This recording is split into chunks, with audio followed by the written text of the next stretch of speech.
नमस्कार। स्वागत है आपका उल्टा चश्मा चैनल पर। लेकर आया हूं आपका अपना कार्यक्रम विश्लेषण विद वानखेड़े। 2001 की बात है। बस्ती कोतवाली इलाके के गांधीनगर निवासी धर्मराज गुप्ता के बेटे का अपहरण हुआ, लेकिन बेटा पाया गया तत्कालीन एमएलए अमरमणि त्रिपाठी के लखनऊ वाले घर पे। उसके बाद 9 लोगों के खिलाफ एफआईआर दर्ज हो गई और चार्जशीट फाइल हो गई और कोर्ट में केस चल रहा है। आज उस केस को 22 साल हो गए। बस्ती एमपी एमएलए कोर्ट ने जब अमरमणि त्रिपाठी को पेश होने के लिए कहा तो ये कहा गया कि उनकी तबीयत ठीक नहीं है। तो उन्होंने गोरखपुर सीएमओ से रिपोर्ट मांगी है और गोरखपुर के जो सीएमओ हैं उन्होंने कहा कि हम आशुतोष कुमार दुबे की कोर्ट के आदेशानुसार हम एक बोर्ड बना रहे हैं, मेडिकल बोर्ड, और वो पूरी रिपोर्ट देगा। अमरमणि त्रिपाठी 18 साल 7 महीने और उनकी पत्नी मधुमणि त्रिपाठी 17 साल 9 महीने जेल की सजा काटने के बाद अच्छे चाल चलन के लिए यूपी सरकार द्वारा उनको छोड़ा गया। एक कवयित्री की हत्या में ये आरोपी थे। अब भी नहीं जा सकते क्योंकि वो बीमार है। अब अमरमणि त्रिपाठी की बीमारी एक ऐसी रहस्यमय बीमारी है, इस देश के कोई भी डॉक्टर उनका इलाज नहीं कर पा रहा है।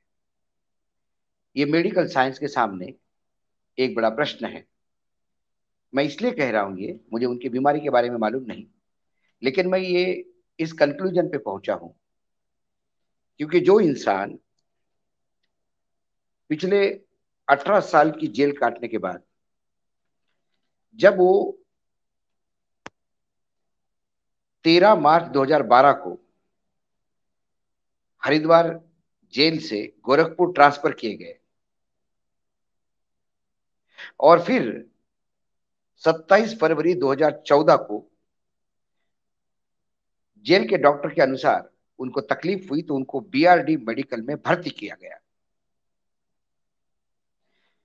चाचा नेहरू चिकित्सालय के प्राइवेट वार्ड कमरा 8 में ये भर्ती थे। ऊपर के फ्लोर पे बीआरडी मेडिकल कॉलेज के ही चाचा नेहरू चिकित्सालय में उनकी पत्नी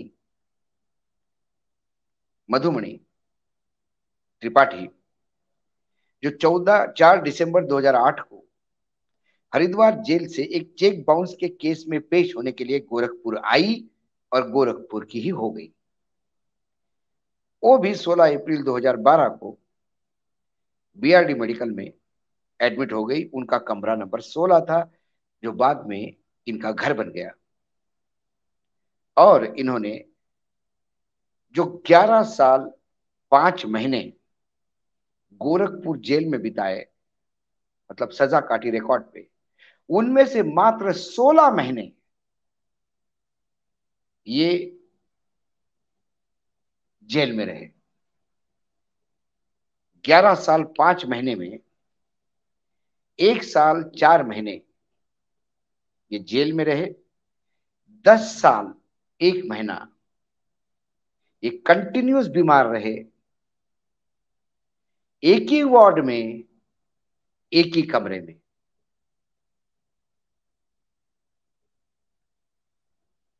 ये है हमारे देश की न्याय व्यवस्था।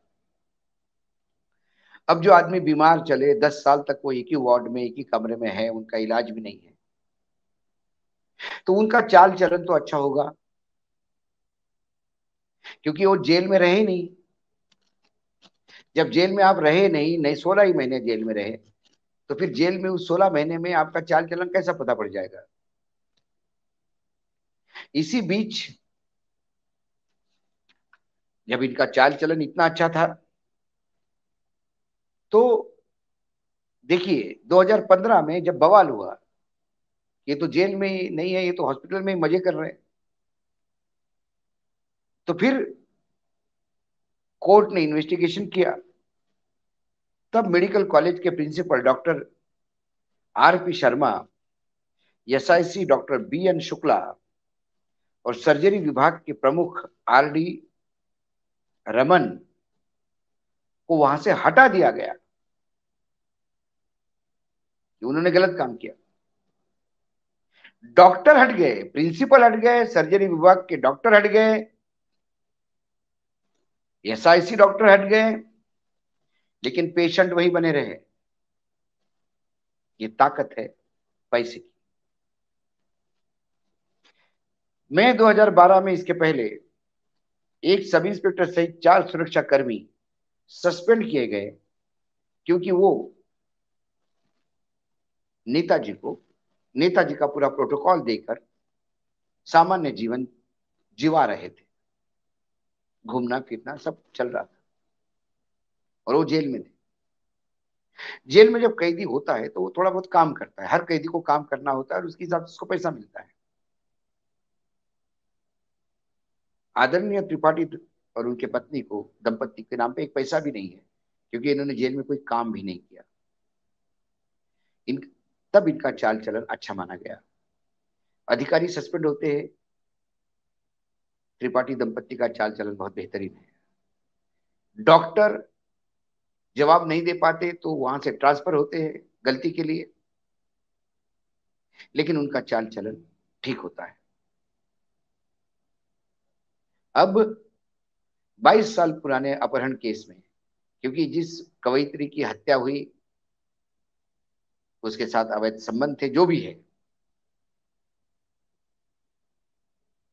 उसके बाद आजीवन कारावास की सजा हुई थी। लेकिन आजीवन कारावास उत्तर प्रदेश में कैसा भोगा जाता है, इसका बेहतरीन उदाहरण, यदि आप बाहुबली हैं, यदि आप एक्स एमएलए हैं और यदि आपके पास पैसा अकूट है, तो आप सर्वोच्च न्यायालय ने दिए हुए निर्णय या हाई कोर्ट ने दिए हुए निर्णय की धज्जियां कैसे उड़ाते हैं, इसका बेहतरीन उदाहरण त्रिपाठी दंपति है। क्योंकि अब त्रिपाठी की जरूरत बहुत जरूरी है आने वाले लोकसभा चुनाव के लिए। पूर्वांचल के वो बाहुबली है। जेल कम हॉस्पिटल कम घर में रहते हुए उन्होंने अपने बेटे को निर्दलीय जितवा दिया। उनके बेटे भी कहते हैं कि योगी जी के हमारे पारिवारिक संबंध है और योगी जी की ही कृपा है कि हमारे पिताजी छूटे हैं। सर्वोच्च न्यायालय ने त्रिपाठी दंपति के छूटने पे स्टे लगाने से मना किया, लेकिन सरकार को जरूर नोटिस दिया ये क्या हो रहा है। अब हमारी आंखें बस्ती के उस कोर्ट की तरफ है,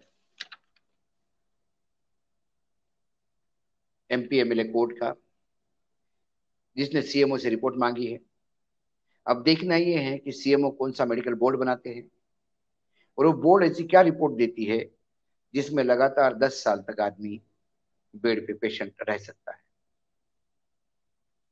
कौन सा डिसीज होगा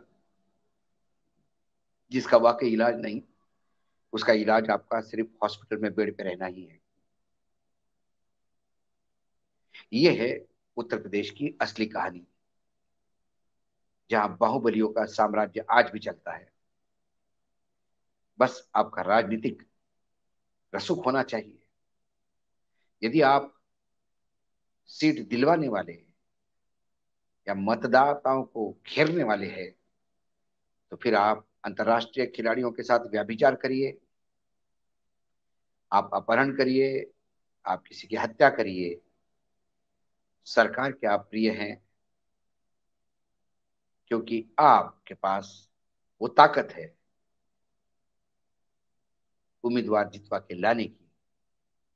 क्योंकि सरकार ये जानती है तथाकथित किए हुए विकास के नाम पे,